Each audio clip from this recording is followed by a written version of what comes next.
threatening me with 400 years in prison for possessing my own presidential papers. This is called election interference. Deliberate or not, the latest Trump indictment is further distracting Americans as to what the Biden presidency and his policies represent for the country's future. Basically, for Trump, it was a campaign day with a stopover for an arraignment.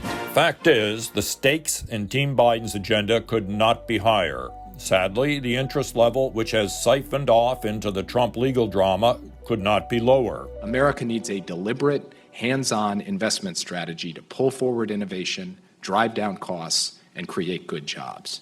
The danger, as a Brookings Institution speech by Biden National Security Advisor Jake Sullivan makes clear, is that the United States is backing into a major reordering of its political and economic system without anyone noticing it happened.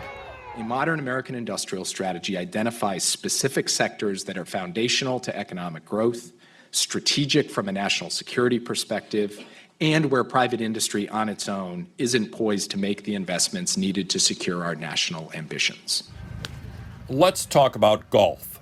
I've been struggling to figure out what bothers me about the announcement that the PGA Tour is creating a new golf entity with Saudi Arabia's Public Investment Fund. Jake Sullivan's industrial policy speech clarifies the problem.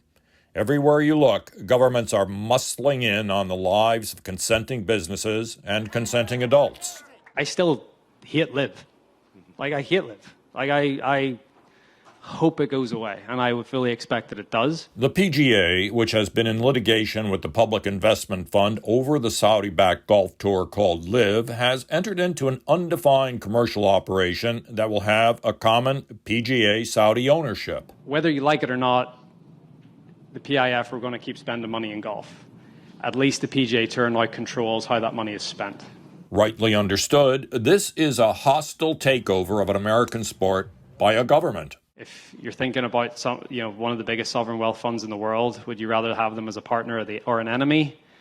At the end of the day, money talks, and you'd rather have them as a partner. It's as if the National Basketball Association agreed to share common ownership with the government of China, which is not beyond imagining. The People's Republic of China continued to subsidize at a massive scale both traditional industrial sectors like steel, as well as key industries of the future, like clean energy, digital infrastructure, and advanced biotechnologies.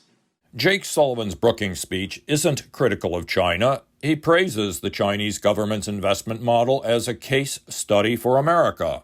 And that's precisely what the Biden administration has done. Use rulemaking and spending legislation to massively subsidize green industries in the U.S. Our objective is not autarky. It's resilience and security in our supply chains.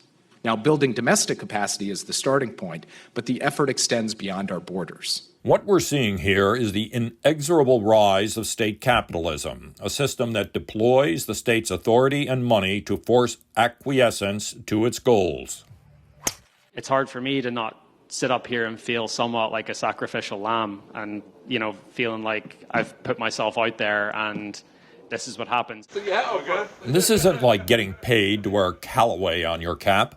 Pro golfers are about to become employees of the Saudi state, just as the employees of the once proudly independent auto industry are now effectively working for the United States government's paid-for green companies. We are leveraging the Inflation Reduction Act to build a clean energy manufacturing ecosystem rooted in supply chains here in North America, extending to Europe, Japan, and elsewhere.